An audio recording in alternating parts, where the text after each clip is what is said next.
We're new at franchising, and we're a new franchisor, but we are not new at small business. So professionally, my background, I've been a serial entrepreneur pretty much my whole career. In 1999, I founded a hedge fund with a partner. We grew that to about $500 million in assets under management at its peak, and we still operate scaled down today. In 2007, my wife Kelly founded a company named Bella Baby Photography. I acted as CFO of that company from 2007 through 2014 when we negotiated its successful sale. Well, I actually went to school for social work. I somehow became an entrepreneur along the way. I owned a business called Bella Baby Photography. I founded it in 2007. We were in 250 hospitals by the time I sold it 7 years later, and we were in 40 states. Bella Baby Photography is a company that brought real photographers and real pictures to the hospital setting. So we were one of the first in the country to take photos of newborns inside the hospital with real camera equipment and real photographers.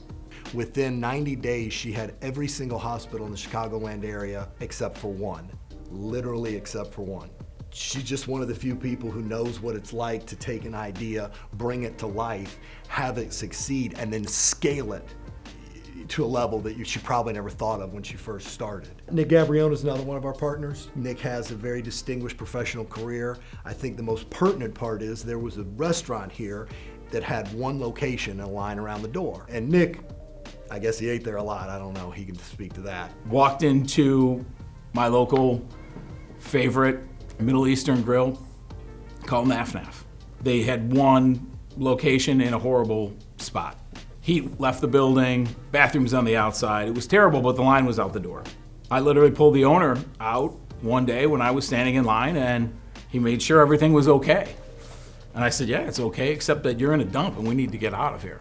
And he said, well, I've got a plan. Are you interested? And I said, sure, I'm interested. Let's sit down and talk. So at that point, it was really the first taste for me of becoming not only an investor, but an active investor. We went from that one location to a much better location, and then a second and a third. And we decided at the end of the third location, we needed to unify all of them, get one agreement, which we all worked on together. We took that agreement and we expanded it to 12 units.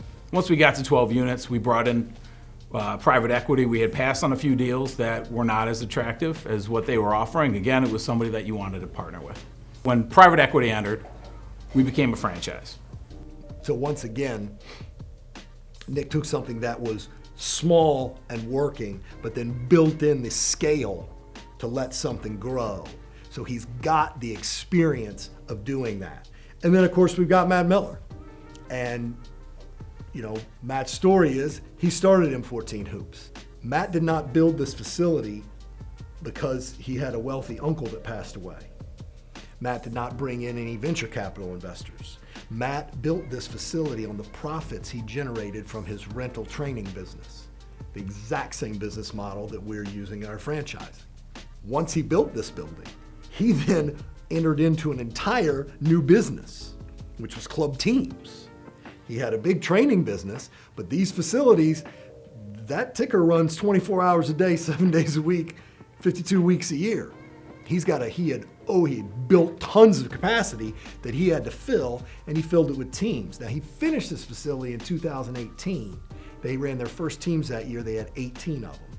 In spring of 22, 4 years later, he had 55 club teams. He's the biggest club in Illinois.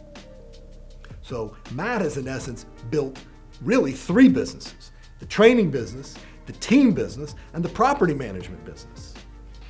Our franchise leadership team brings a significant amount of small business experience and success to the table.